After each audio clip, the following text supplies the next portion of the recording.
미학과 권력에 대해서 생각을 해봅시다. 어떤 시대에는 한 사람의 취향이 산업 전체를 움직이기도 했답니다.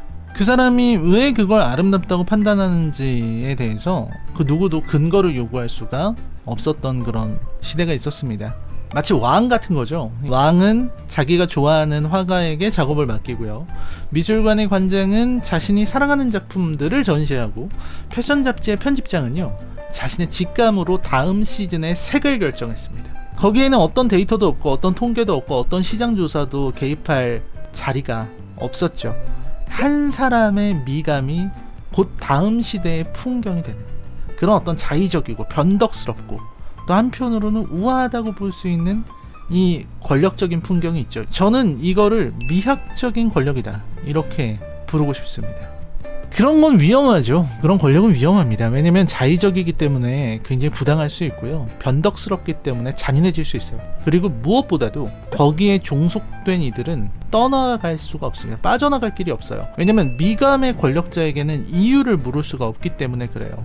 그래서 오랜 세월에 걸쳐서 우리들은 이런 어떤 자의적인 미학을 회피하고 길들이려고 노력했다고 생각합니다. 그러니까 미학을 시장의 언어로 얘기하든지 혹은 데이터의 언어로 혹은 합리성의 언어로 번역을 하려고 노력한 거죠. 왜냐하면 근거 없는 취향은 위험하니까 근거가 있는 취향의 시대를 만들어낸 거죠. 그렇게 세상은 바뀌었습니다. 이제는 잡지의 표지에 어떤 모델을 세울지를 이 마케팅팀, 광고주, 알고리즘 여기가 결정합니다. 그리고 한 시즌의 트렌드라고 하는 거는 어떤 인플루언서의 조회수와 영향력, 해시태그의 빈도 이런 걸로 결정이 되고요. 더 이상은 어떤 한 사람의 편집장이 이게 올해의 색이다 라고 선언할 수가 없게 됐습니다. 그래서 그런 식으로 우리는 아까 말씀드렸던 미학적 권력, 미학의 자의성으로부터 해방됐죠. 하지만 동시에 우리는 자율성도 잃었습니다. 그러니까 이게 전 좋다고 생각하지 않아요. 전혀, 절대로. 그리고 2026년 이 영화가 왔습니다. 20년 만에 미란다가 돌아왔죠. 20년 만에 돌아온 미란다는요, 더 이상은 손가락 하나로 산업을 움직이지 못합니다. 이제는 광고주, 데이터, 회사 사장이 말하는 어떤 효율, 지표 이런 거 앞에서 무력해져요. 이제는 비서한테 함부로 말하지 못하고 이제는 자신의 옷을 옷걸이에 직접 걸어야 되죠. 이 부분에 대해서 저는 좀 이야기를 하고 싶습니다. 뒤에 얘기하겠지만 이게 여성 리더십의 진화인지 혹은 권위주의에 대한 우아한 작별인지 이런 것들에 대해서 좀 이야기를 할 필요가 있다라는 생각을 하게 됩니다. 저는 이 작품이 굉장히 흥미로웠습니다. 이 영화 자체의 완성도와는 별개로 이 영화가 우리에게 보여주는 어떤 시대적 풍경 요거를 좀 깊이 들여다볼 가치가 있다고 생각해요. 그리고 데이비드 프랭클 감독 20년 전과 그대로고요. 거기에 각본가 메릴 스트립, 앤 해서웨이, 에밀리 블런트, 스탠리 투치 모두가 자기 자신의 자리에 있고 제작진도 거의 그대로 돌아왔다고 합니다. 근데 모든 사람들이 그대로 돌아왔어도 이 사람들이 만든 영화가 20년 전에 그 영화는 아주 많이 다르다는 게 되게 재밌는 부분이라고 생각해요. 뭐라고 할까요? 미란다와 앤디의 재회를 그리면서도 한편으로는 우리가 떠나보내야만 하는 그 시대에 대한 되게 애매모호한 감정, 뭔가 모호한 그런 감정이 있잖아요. 그거를 표현하려고 했던 그런 작품이다 라는 생각을 했습니다. 전 세계적으로는 벌써 4억 3천만 달러를 넘기면서 흥행몰이를 하고 있는 작품인데 우리나라에서는 어떨지 모르겠습니다. 지금 흥행은 그렇게 썩 대단하다고 보기는 어려운 것 같은데요. 어쨌든 악마는 프라다를 입는다 2 리뷰입니다. 여러분 이제부터는 치명적인 스포일러가 포함되어 있습니다. 감상에 주의하시기 바랍니다. 이 영화의 시작이 전 되게 재밌었습니다. 20년 전에 참다 견디다가 휴대전화 분수에 던지고 떠나버렸던 앤디 삭스. 그때 그 신참 비서가 이제는 뉴욕의 존경받는 기자가 돼 있죠. 그래서 저널리즘상을 수상하기 위해서 무대에 올랐는데 그 순간에 해고 통보가 오고 그것 때문에 신문사가 이제 인쇄 부수 줄이고 모든 인원을 정리하겠다 이런 소식이 들려오죠. 저는 그 부분이 되게 좋았어요. 짧은 몇 개의 컷으로 21세기 언론 산업을 그대로 묘사하고 있거든요. 그러니까 저널리즘이 처한 상황을 아주 압축적으로 보여준 거죠.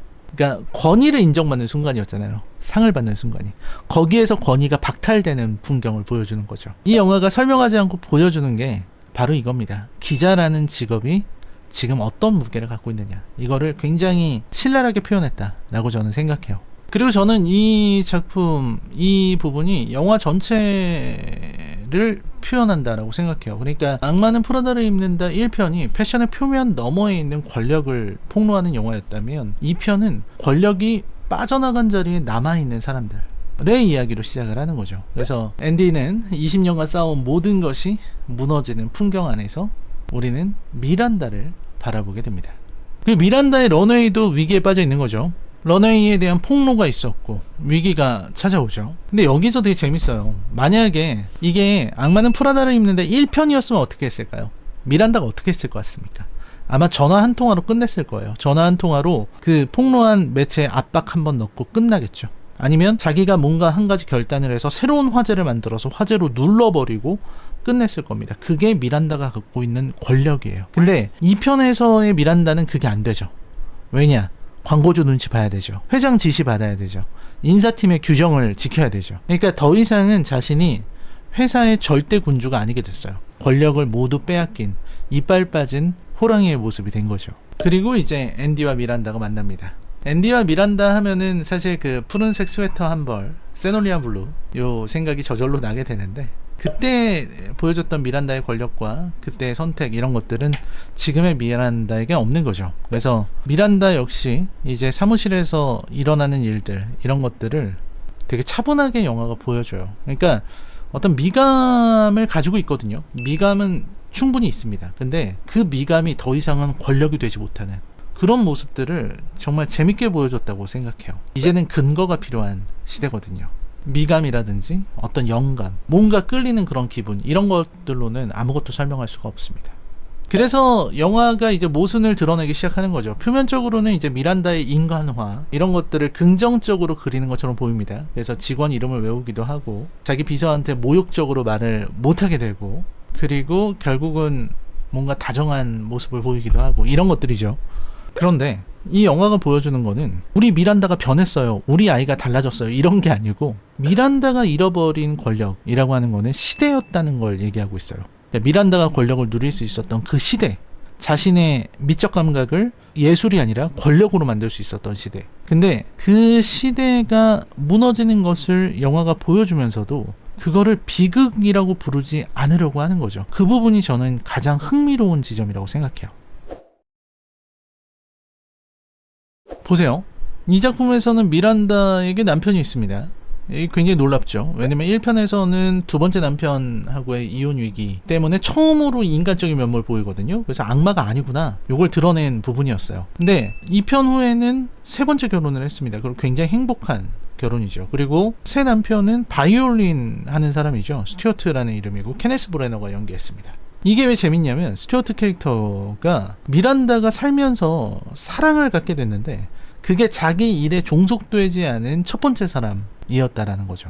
되게 재밌는 부분이에요. 그러니까 미란다는 결국 미디어 권력에 속한 사람인데 자기가 사랑하는 남편은 클래식 음악가입니다. 그래서 어떤 뭐 데이터라든지 아까 말씀드린 알고리즘, 인플루언서, SNS, 해시태그 이런 세상의 바깥에 있는 사람이라는 거죠. 그가 있는 세계는 아직도 어떤 자신만의 미학, 예술적인 감각 이런 것들이 작동하는 그런 순수 예술의 세계거든요. 그렇잖아요. 거기서는 한 음악가가 가지고 있는 어떤 예술적인 직감 같은 게 절대적이죠. 그래서 미란다가 사랑한 것은 어쩌면 그 남자를 통해서, 케네스 브래너를 통해서 자신의 어떤 과거, 미학의 권력이던 시대, 그리고 그 미감 자체가 가장 가치 있었던 그 시대를 보고 있는 걸지도 모르겠다라는 생각을 했어요.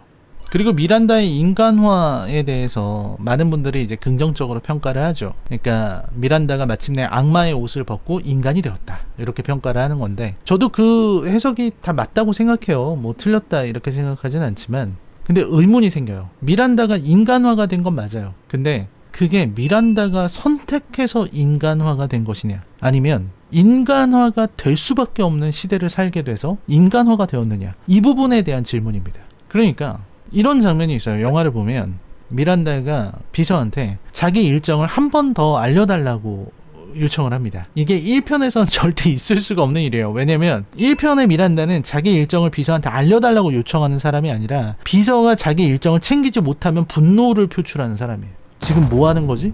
이렇게 나오는 사람이라고요. 근데 2편의 미란다가 이렇게 변한 거, 이거는 인간이 되어서 변한 것이냐, 아니면 인사 규정이 그렇게 변해서 사내 문화가 그렇게 변해서냐 라는 겁니다. 그리고 이 영화는 분명하게 말하고 있죠.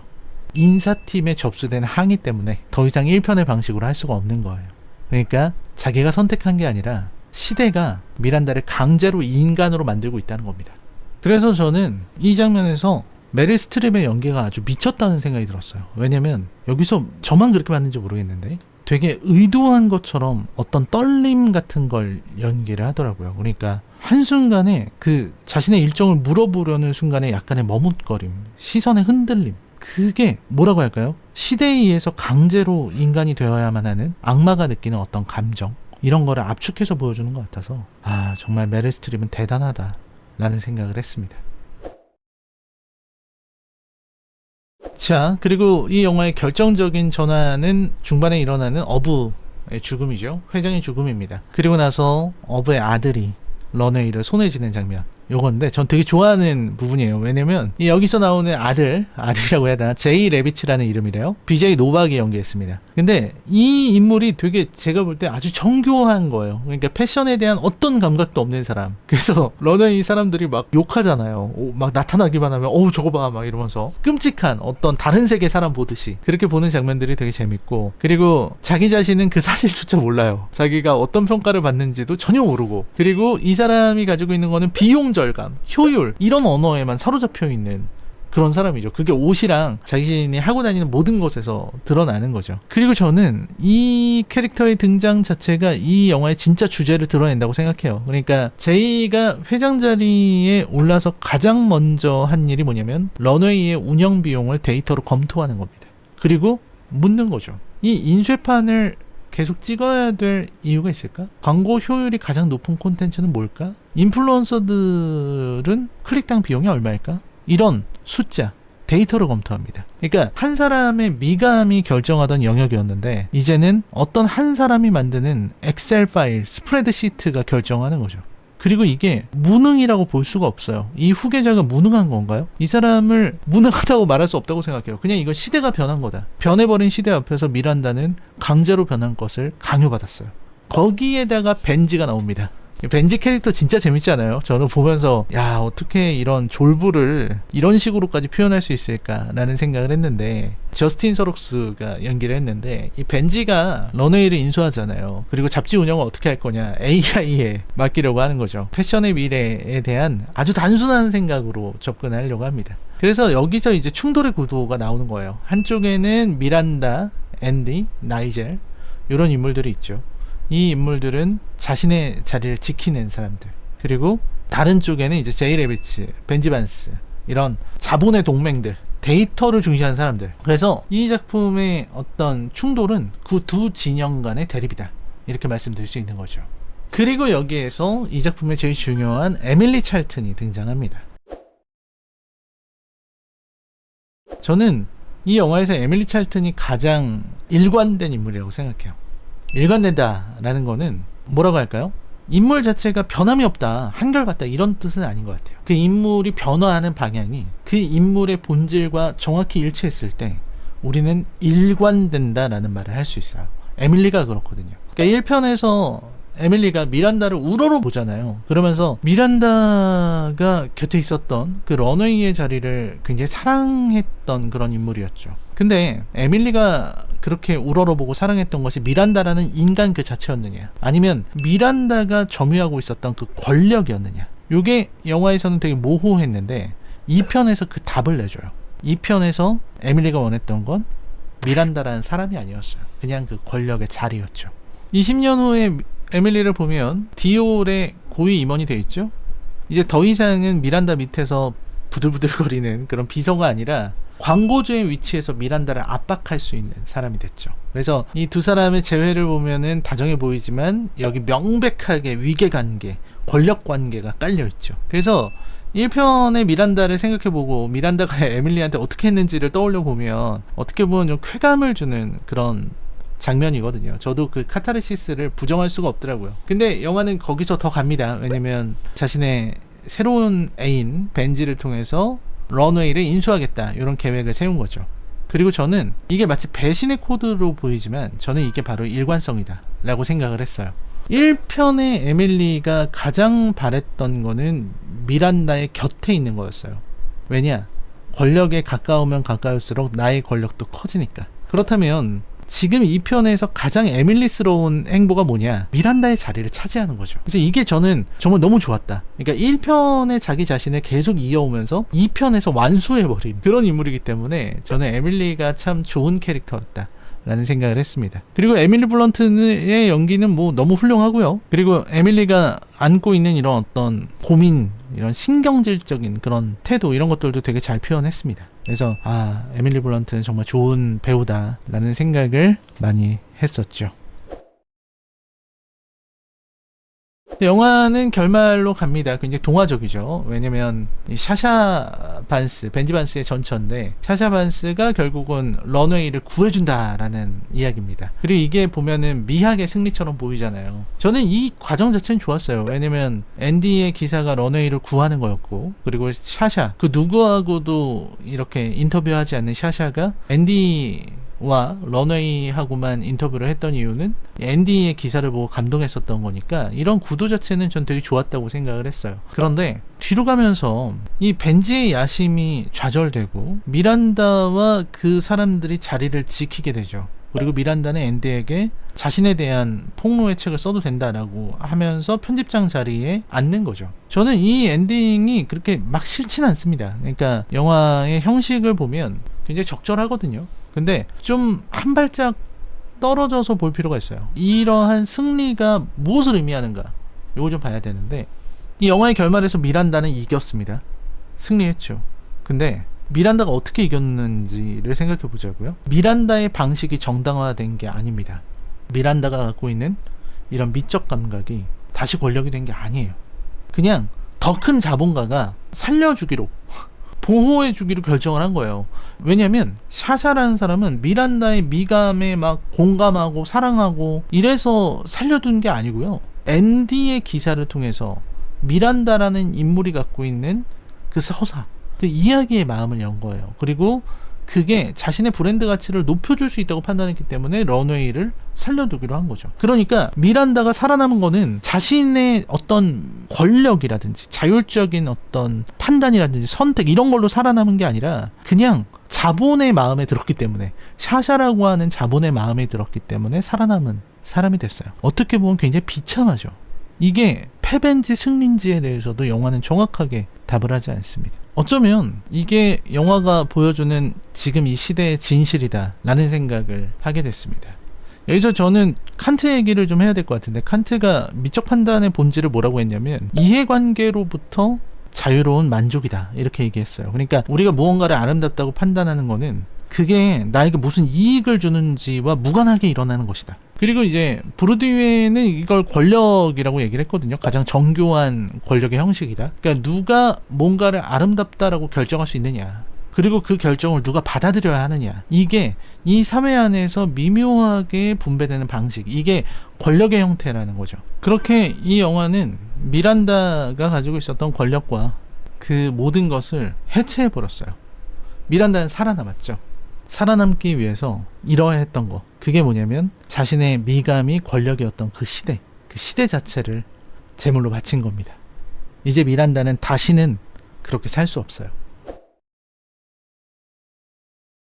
이 영화가 처음 나왔을 때, 예고편 공개되고 그랬을 때 굉장히 흥미로운 비평이 있었습니다. 그게 뭐냐면 악마는 프라다를 입는다 2가 넷플릭스 룩이다 이런 얘기를 한 거예요. 그러니까 모든 색이 다 이렇게 평이해지고 평탄해지고 콘트라스트가 다 죽고 모든 화면에 이 톤들이 다 매끄럽게 비슷한 톤으로 막 연결된다. 그러니까 지금 OTT 시대의 시각적 표준화, 이게 넷플릭스 룩이라고 하는데, 이 영화가 그런 비판에서 자유롭지 않았던 거죠. 트레일러 나왔을 때부터. 그러니까 1편이 갖고 있었던 굉장히 변덕스럽고 굉장히 자기주장 강했던 그런 색감이라든지, 혹은 미란다가 입고 있는 코트 안에서 있었던 그런 어떤 시각적인 위계감, 이런 것들이 전혀 보이지 않았다는 겁니다. 그래서 저는 이게 되게 좋았다는 생각이 들었어요. 오히려 전 비판할 게 아니라고 생각했습니다. 왜냐면 이런 어떤 시각적인 평면화, 이게 이 영화의 주제랑 묘하게 호응되는 지점이 있다고 생각을 한 거예요. 무슨 얘기냐면 결국은 이 영화의 시대는 그거잖아요. 자의적인 미학이 사라지고 표준, 매끄러운 표준이 이제 자리 잡는 시대, 이 시대를 다룬 영화인데, 그 영화다 보니까 이 영화에 나오는 외적인 면, 외피도 매끄러운 표준으로 표현을 하는 거죠. 그래서 저는 이게 굉장히 의도된 것이다 라는 생각을 했어요.